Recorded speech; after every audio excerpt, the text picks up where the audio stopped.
All right. Well, we have just finished the fifth week of the 2025 legislative session, and it's done. And so this morning, let's talk about what happened this past week. First, let's talk about education. Governor Brad Little kind of heated up the debate when in his State of the State address, he said, "I promise you, I'm going to give you $50 million for some kind of voucher bill that would be done," what he said, "at the Idaho way, which means it's fair, responsible, transparent, and accountable." So there are two bills that are kind of working its way through the system right now. One is Senator Dave Lent's bill from Idaho Falls, and one is Representative Horman from Idaho Falls. And both of these, they argue it's a voucher bill. Okay, so let's look at Senator Dave Lent's bill first. And so what it does is it was introduced into the Senate Education Committee, and it passed the Education Committee by one vote. And so it is now sitting on the Senate floor to be voted on. And I'm not sure if we'll do that this week, this coming week, or the following week. But regardless, here's kind of the details at a high level of Senator Lent's bill. So it provides $50 million for vouchers. Okay, that's the bucket of money that we have. $5,000 per student, or up to $1,500 per family. So it's going to pay for three children. If you got a family of four, you got four kids, it's not going to work for them. It will pay three children. Okay, up to $1,500, and you can use that for a tuition for private schools. Tuition. It gives $30 million for special education, okay, which generally we haven't had in private education. They kind of push the special education kids away and say you go to the public school. So he's giving $30 million at a private school for special education. The real thing that this Dave Lent's bill does is it really targets the at-risk kids, those financially challenged kids or family. And so this is what he's done. It says 75% of the bucket of money for his voucher bill, 75% of it is to be used for families that have an adjusted gross income of under 60K, 60,000. Okay? Then 20% of that bucket of money is to be used for households that have an income between 60K and 80K. And then the last 5% is to be used for those households that are above 80K. Okay? Now, the next thing is they keep arguing about, well, we want to have competition between the two. Great. But it's hard to have competition if you're playing by different rules. Think of the Super Bowl tomorrow.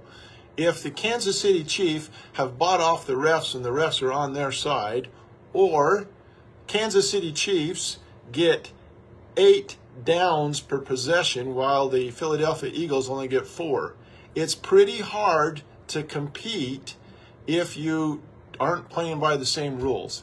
And so what Senator Lent's bill does is try to level that playing field and get the same rules. And so this is what he's done on the accountability part of it. He requires background checks on teachers. If you're going to use this money in the private school tuition, then the private schools need to have background checks on the teachers. We don't want to be giving state money to some criminals out there. Okay, second, the private school must be accredited. Okay? Third, it needs to adhere to special education laws. You need to take care of special education just like the public school does. It needs to maintain and provide enrollment and performance data for eligible students as required by the State Department of Education. And last is it must administer national normed achievement assessment and state standardized tests. So you're going to take the same tests that our kids in our public school are. Make sure that that we can compare apples to apples. All right. So that's Senator Lent's education voucher bill, if you want to call it such. Okay. The next one is Senator Horman's school voucher bill, and that one passed committee this week and also was brought before the House, the full body of the House, and debated. I think they debated for 2 hours, and I think they said 50%, half of all the representatives stood up and voiced their opinion one way or the other. So it was a 2-hour debate. But it passed through the House by 42 to 28 in favor. And so that bill is headed over to the Senate now. But here's at the high level of her bill. So it gives parents $5,000 per child, K through 12. Okay, for if you have 10 students or 10 children or 2 children, each one of those you're eligible for $5,000 for each one of those children to take them to a private school. Okay, it's a little different though. It doesn't really target the at-risk kids. It says we're going to give anybody that is 300% of the federal poverty line, you can apply for this and take the money. So I believe at 300% of the poverty line, we're just under 90K. Okay, so we're really not targeting at-risk kids with this particular voucher bill. It's up for grabs for anybody.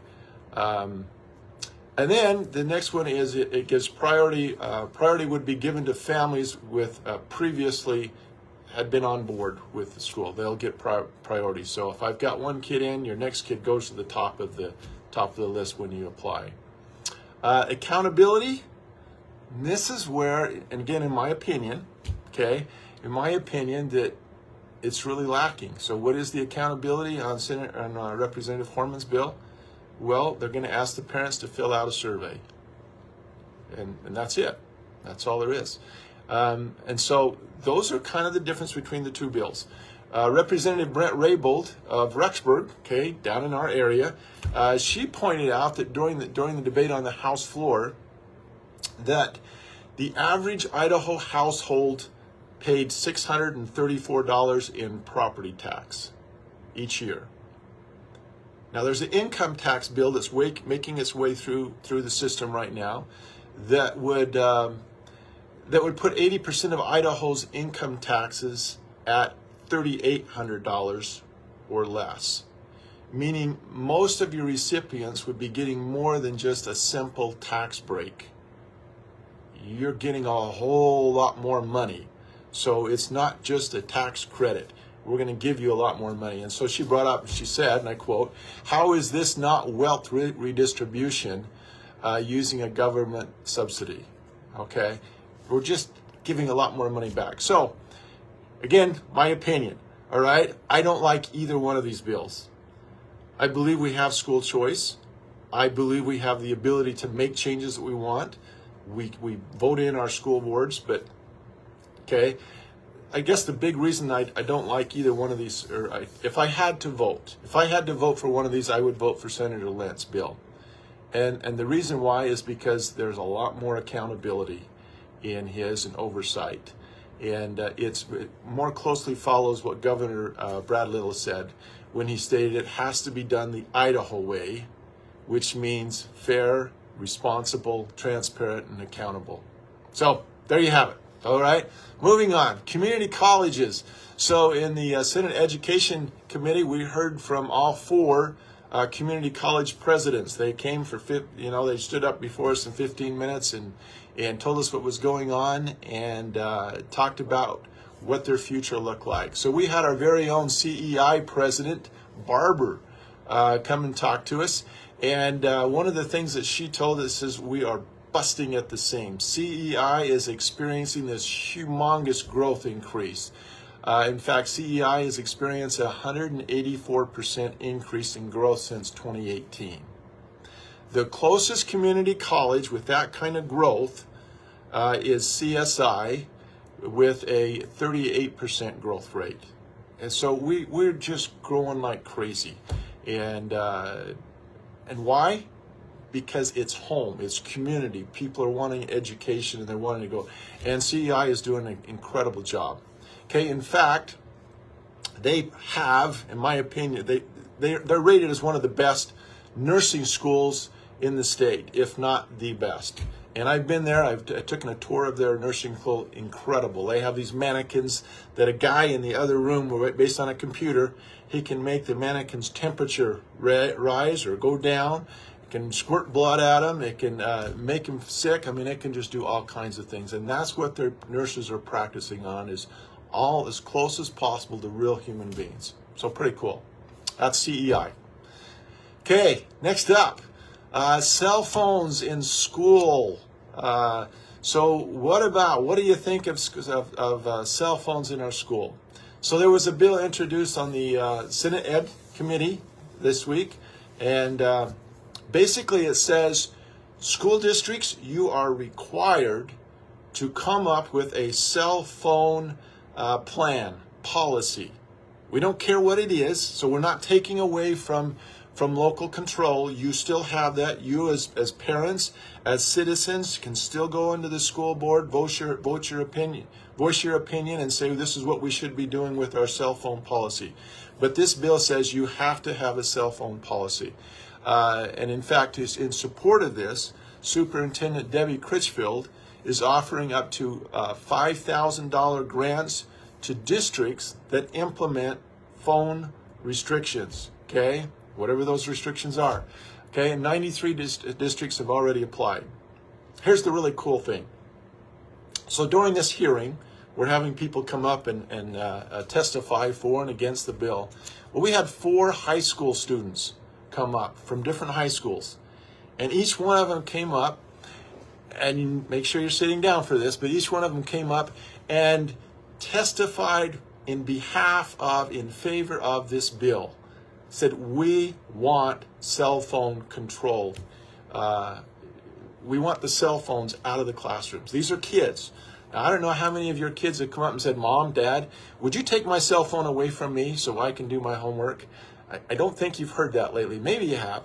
But that's what they were saying. And these were coming from schools that had already done some restrictions. And so they came up and testified and shared experiences, and many of them said, you know, I've got to know more people in my classroom than ever before, in my English classroom and in my history classroom, because I would go in before and I would sit down and I would be on my cell phone, my cell phone texting or looking at pictures, social media, whatever, until the teacher come in. And the teacher come in, I'd put it away or put it underneath my desk. But every time my phone buzzed, I was looking at it. It says now we come in the classroom and we have to put our cell phone in this pocket that's made for each individual, and that's how the teacher takes attendance. She doesn't call a roll. She goes over to the pockets and says, oh, there's cell phones. That's who's here. And these kids have said, I have gotten to know more kids, make more friends, learn better. And then they had a superintendent from this area, and I think it was the West Ada, one of the biggest school districts in the state. And he just said how the environment has changed since they've started implementing cell phone restrictions in the class. So it's just really interesting what this has done for our kids. All right, moving on. Joint Finance Appropriations Committee, which we call JFAC. Okay, that's the committee that I'm on, and that's the one that does all the budgets. Very, very busy, and that's where I spend all my time on budgets. So on Monday, we reviewed the medical residency budget. And that medical residency program is pretty darn important to Idaho. Right now, Idaho ranks near the bottom nationally for the number of doctors per capita.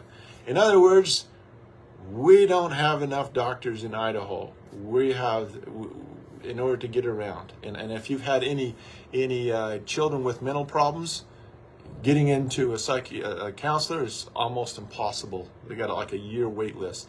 And so this residency program, what they found is if we have a doctor come into Idaho and do his residency program in Idaho, more than likely they will stay and practice in Idaho.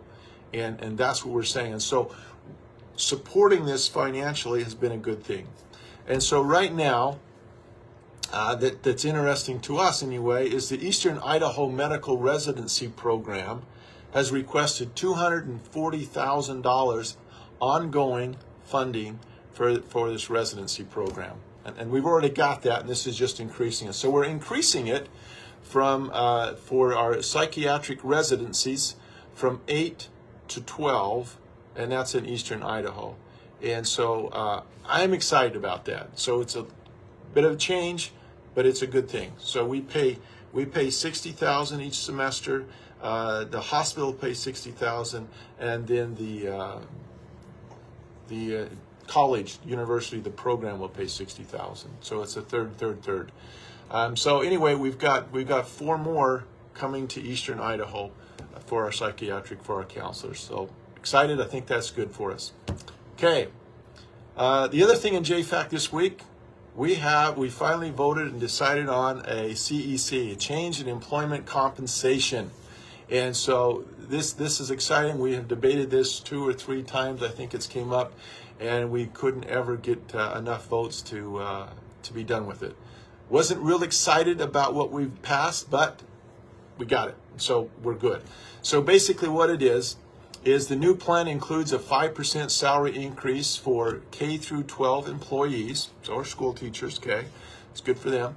All state employers will receive at least a $1.05 an hour raise, with the possibility of up to a $1.55 an hour raise, and all of that's based on merit. So a lot of discussion was had about whether we just pay everybody, give everybody a reward, kind of like your kids' football team. Whether they showed up, whether they played, whether they were any good, every member of the football team got a trophy. So in this argument of trying to get merit on the books for this, kind of use the scenario of the Super Bowl. Think about the winner of the Super Bowl tomorrow. Will the NFL give out Super Bowl rings to all the NFL teams? Anybody that participated in NFL? Or do they only give it to the winner, the winning team of the Super Bowl? And of course, it's the winning team. So that's where I believe we should be paying merit increases based on performance. Those who have brought their A game, that are innovative, that are team players, that are working their hardest. And so I've really pushed for that. Let's see, in total, these raises will cost $177.4 million, with $48.7 million going to K-12 education and $19.5 million allocated to our colleges and universities. This is a big step in our budget process. Now, however, the really, really weird thing about this is we still haven't got a projected revenue. What does that mean? Well, think about it in your budget, okay? You come to the first of the year and you say, okay, family, what do we want to do? Well, I want to go to Italy. I would like to go to Portugal. I would like to go to Hawaii. I want a new car. I would like a new kitchen, a new bathroom, a new master bedroom. And so you look at all the things you want to do and you say, okay, that's what we're going to do. Or do you first look and say, how much money do we have? What's our revenue for 2025? You get that first, and then you decide, okay, what can we afford? Can we afford to take the family to Disneyland? Can we afford to take them to Lagoon? Or are we going to take them to the Potato Museum in Blackfoot? So you look at that. Well, what we're doing right now is we've already voted to spend $12.4 billion. That's with a B. $12.4 billion, and we have not set our revenue yet. Not in a good situation. So that needs to be done, hopefully this week.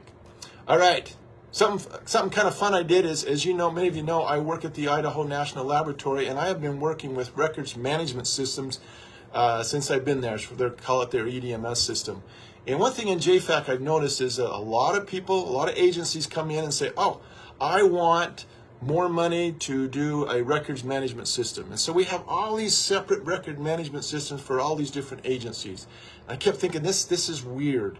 Why don't we consolidate that into one records management system that we can keep and maintain? So I knew that the Historical Society had something like that, so I ran over there and for about an hour and a half took a tour of what they had, got to see the original signatures of Abraham Lincoln when he declared Idaho a territory, got to see signatures of our very first governor in Idaho. Really got to see some really cool things before they sat me down and we started talking about records management system. But as we talked, we do have lots of different ones, and so I asked if they'd be willing to work with me this summer to see if we could come up with a way to save the state some money and be more efficient. So we're going to work on that this summer. All right, coming up next. All right, so for the next week, got a busy week coming up, and I'll be presenting, more than likely, I'll be presenting 4 bills on the Senate floor. And just real quick, these are what they are. It's Parent Technical Act, a Parental Technical Act. We call it PTA. And this bill simply states that school districts must make available free online education for parents that their children have received some kind of device from the district. Okay, the district is handing out devices, and I don't know how many parents are aware of the problems that we're giving them. All right, just think not just pornography, but human trafficking, bullying, everything else that comes with that device that our schools are handing out. So that we're saying, districts, you need to make available training. Now, whether you parents look at the training, review it, totally up to you. But we're saying we're going to make that training available for you. So that's the first bill I'll be presenting. Additional water storage. So this bill is a concurrent bill. It basically says we need more water storage. And so it's looking at the possibility of rebuilding the Teton Dam. Okay? What would that take and how do we do it safely? It's also look at the Bureau of Reclamation. I went in 2007, I believe, looked at other places where we could put in a dam, make a reservoir, so we could hold back some of that water in the spring runoff instead of sending it out into the ocean. Okay, we need more water, we need more electricity, and with our growing population, we need more recreational areas, and all that would happen. And so that bill just simply says, look at the possibility of rebuilding the Teton Dam and other reservoirs. The next one is a Religious Freedom Day. So this one came from a constituent of mine that said, hey, would Idaho consider setting up a Religious Freedom Day?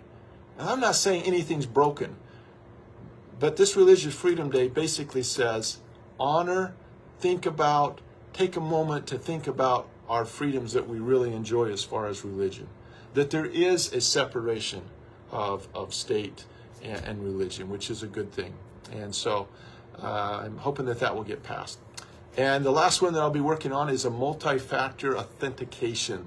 And this will strengthen Idaho's cybersecurity framework and help protect our data infrastructure. So very, very important bill there. That one is just important. You've heard in the news about some more people that have more businesses or public government having ransomware put on their system. So you need to have that.